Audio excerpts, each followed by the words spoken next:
నమస్తే, welcome to Suman TV. నేను మీ విష్ణు. ప్రస్తుతంతో పాటు ప్రముఖ స్టాక్ మార్కెట్ అనలిస్ట్ జీవి సత్యనారాయణ గారు ఉన్నారు. వారితో మాట్లాడదాం. సార్ నమస్తే సార్. నమస్తే. సత్యనారాయణ గారు, రీసెంట్గా ఒక ట్రేడింగ్ స్ట్రాటజీ గురించి విన్నాను. జార్జ్ సోరోస్ ట్రేడింగ్ స్ట్రాటజీ అంట. అసలు ఏంటి జార్జ్ సోరోస్ ట్రేడింగ్ స్ట్రాటజీ అంటే ఏంటి? దీని గురించి ఎవరు తెలియజేశారు? ఈ జార్జ్ సోరోస్ ట్రేడింగ్ స్ట్రాటజీలో ఎటువంటి ఆర్థిక సిద్ధాంతాన్ని గురించి మనకు తెలియజేశారు?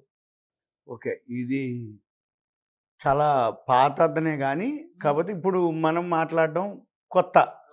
కాపోతే ఈయనకిప్పుడు 1930 ఆగస్టు 12 ఆయన డేట్ ఆఫ్ బర్త్.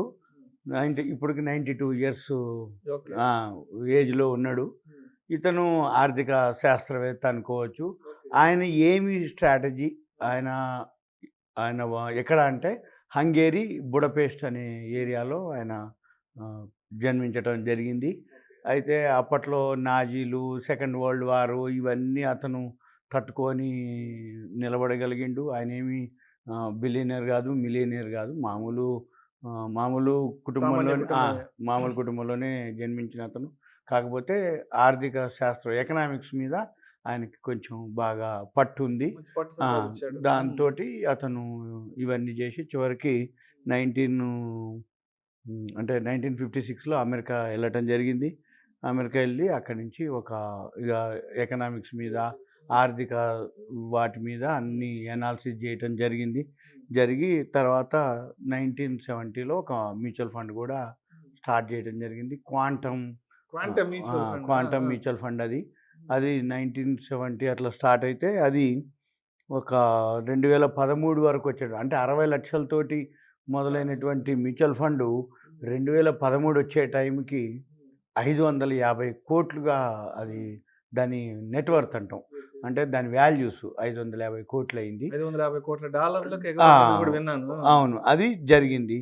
అది 2014. అప్పుడే ఈయనని 2014 ఫోర్బ్స్ మ్యాగజైన్లో 83వ స్థానానికి, అంటే అత్యంత ధనవంతులో ఆ మ్యాగజైన్లో ఏదైతే ఉందో ఆయన 83వ స్థానానికి రావటం జరిగింది. ఆయన మామూలుగా అంటే చేసిన డొనేషన్లు ఇవ్వటం, ప్రతి దేశంలో ఎక్కడెక్కడైతే ఏదైతే ఉందో ఆయన సంపాదనలో డొనేషన్ల రూపంలో ఇవ్వటం జరిగేది. తర్వాత 1992లో ఒక 3 రోజుల్లోనే 100 కోట్లు ప్రాఫిట్ రావడం కూడా జరిగింది ఆ రోజుల్లోనే. తర్వాత 2010లో 5 కోట్ల డాలర్లతోటి బాంబే స్టాక్ ఎక్స్చేంజ్లో 4% వాటా కూడా తీసుకోవటం జరిగింది. ఇక ఆయన ఏమి చేస్తే అయిండు, ఎలా అయిండు, ఎటువంటి సిద్ధాంతం ఆయన అనేది ఏంటిదంటే సింపుల్గా తప్పులు చేయటం సహజం, మానవ సహజం. కానీ ఆ తప్పుల్ని సరిదిద్దుకొని ముందుకు సాగిపోవటమే అది మన యొక్క నైజము అనేది ఆయన నమ్మిండు, అదే ఫాలో అయిండు. మనం కూడా అలానే, అంటే తప్పు చేయటం సహజం, షేర్ మార్కెట్లో కూడా తప్పులు చేయటం సహజం. కానీ ఆ తప్పులను సరిదిద్దుకుంటూ మళ్ళీ మనం ముందుకెళ్ళాలి, సాగించాలి ప్రయాణం. అప్పుడు సక్సెస్ అవుతుంది అనేది ఆయన నమ్మిండు.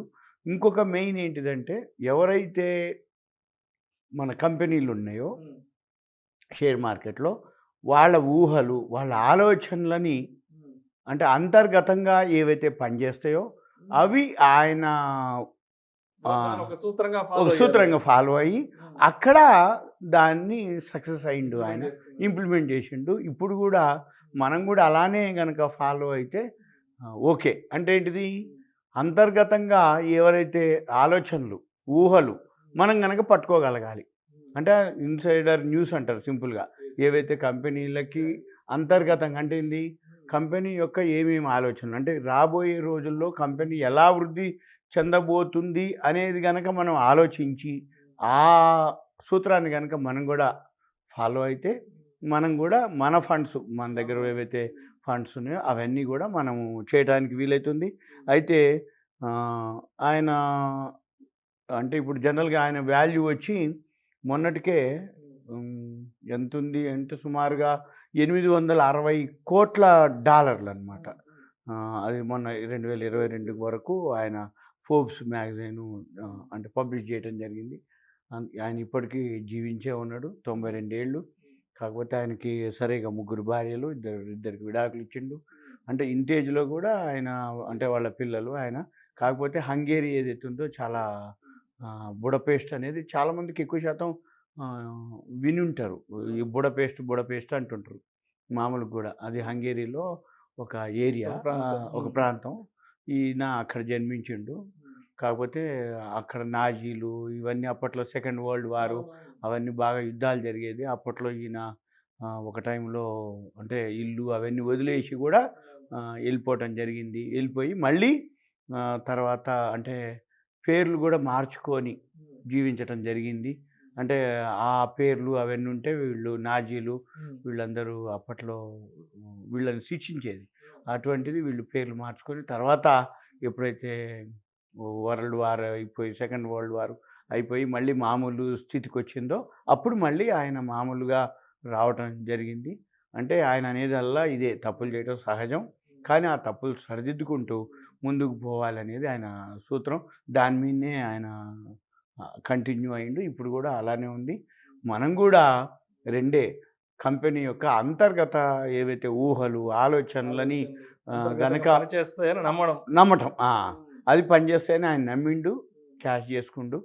అదే సూత్రాన్ని మనం కూడా అంటే రెండే పద్ధతులు. ఒకటేంది అంతర్గతంగా కంపెనీలో ఏం జరుగుతున్నాయి, వాళ్ళ ఊహలు, వాళ్ళ ఆలోచనలు, ఆ కంపెనీ యొక్క ఏదైతే అభివృద్ధి దాన్ని పట్టుకోవటం.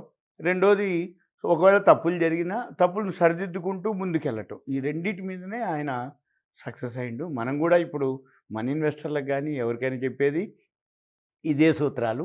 ఆయన జీవిత చరిత్రే మనకి మార్గదర్శకం. మనం ఆయన్ని కనుక ఫాలో అయితే ఎంతో కొంత మనం కూడా అవుతాం. ఆయన ఇప్పటికి కూడా లైవ్‌లోనే 92 ఏళ్ళు ఉండి ప్రపంచవ్యాప్తంగా ఆయన అంటే ఆయన సంపాదనలో అధిక భాగం ఇవ్వటం. ఆయన ప్రజాస్వామ్య విలువలకి బాగా ఎక్కువ విలువ ఇచ్చేది. ఇక ప్రజాస్వామ్యం అన్నా, ప్రజాస్వామ్య విలువలన్నా ఆయన బాగా ఇష్టపడతాడు. బాగా అటువంటి వాటికి ఆదర్శంగా అంటే మనకి ఆదర్శం. ఇలాంటివి మనం ఇంకా 1, 2 మనం మునుముందు మన వాళ్ళకి అంటే ఏంటంటే షేర్ మార్కెట్లో ఒడిదుడుకులు సహజం.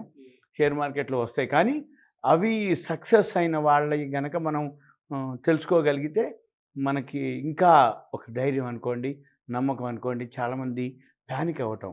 ఒకరోజు మార్కెట్ పడంగానే ప్యానిక్ అవుతారు. మార్కెట్ పెరిగినా ప్యానిక్ అవుతారు. అంటే టెంప్ట్ అయిపోతారు. ఇంకేదో ఇక అంటే ఇక అయిపోయిందను ప్యానిక్ అవ్వటం అంటే ఇంకేందో అయిపోయింది. అబ్బా అనవసరంగా నా ఎంత లాస్ అయిపోయినా నేను ఏం చేయాలి, ఎట్లా చేయాలని ప్యానిక్ అవ్వడం. టెంప్ట్ అవ్వటం అంటే ఇక పెరిగిపోయింది, ఇంకేదో మిస్ అయిపోయినాం, ఇక ఏదో కావాలి అని ఉత్సాహంతో హైలో ఎంటర్ అవ్వటం.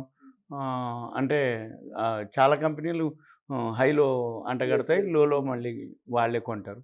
ఇటువంటివన్నీ మనం తప్పులు చేయకుండా ఒక్కొక్కళ్ళ మనం ముందు ఇంకా 2, 3 మనం వీలైతే మనం వాళ్ళ చరిత్రలు వాళ్ళు ఏం జరిగింది అనేది కనుక తెలిస్తే మీరన్నట్టు సోరోస్ గురించి ఎవరికి వినకపోవచ్చు, తెలవకపోవచ్చు. ఎవరో కొద్దిమందికి నేను కాదనట్లే, తక్కువ ఇన్ఫర్మేషన్ చాలా కొద్దిమందికి ఐడియా ఉంటుంది. షేర్ మార్కెట్లో ఇప్పుడు ఉన్న వాళ్ళకి అంటే ఇది మనం ఎక్కువ శాతం మన కంటెంటు కానీ మన డిస్కషన్స్ కానీ ఎక్కువ శాతం బిగినర్స్, లెర్నర్స్ కోసమే ఉపయోగపడే అవేర్నెస్ ప్రోగ్రామ్ కాబట్టి ఎటువంటి వ్యక్తిగత రికమెండేషన్స్ లేవు. కరెక్ట్. అంటే ఒక ఇన్ఫర్మేషన్ అవేర్నెస్ కోసం ఎడ్యుకేషన్ ప్రోగ్రామ్ తప్ప అందరికీ ఇందులో మీరు అన్నట్టు 1-2% ఏదో తెలిసి ఉండొచ్చు. కానీ ఎక్కువ శాతం మందికి తెలియదు. ఆ పదాలు కూడా వినుండరు. ఆ పదమే కొత్తగా ఉంటుంది. వారెన్ బఫెట్ అంటే ఓకే, జుంజున్వాలా అనగానే ఓకే అంటారు. మరి సోరోస్ గురించి అంతగా ఎవరికి ఉండదు, ఉండలేదు. అందుకని మనం ఇటువంటి విషయం.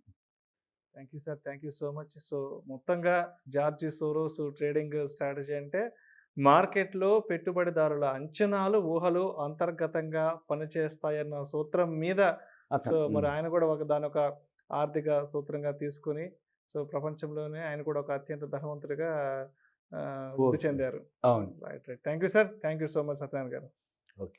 ఇలాంటి మరిన్ని interesting videos and valuable information కోసం వెంటనే మా ఛానల్ను సబ్స్క్రైబ్ చేయండి, లైక్ చేయండి, షేర్ చేయండి. అదేవిధంగా మీ అభిప్రాయాలను వీడియోస్ కింద కామెంట్స్ రూపంలో మాకు తెలియచేయండి. This is Vishnu signing off.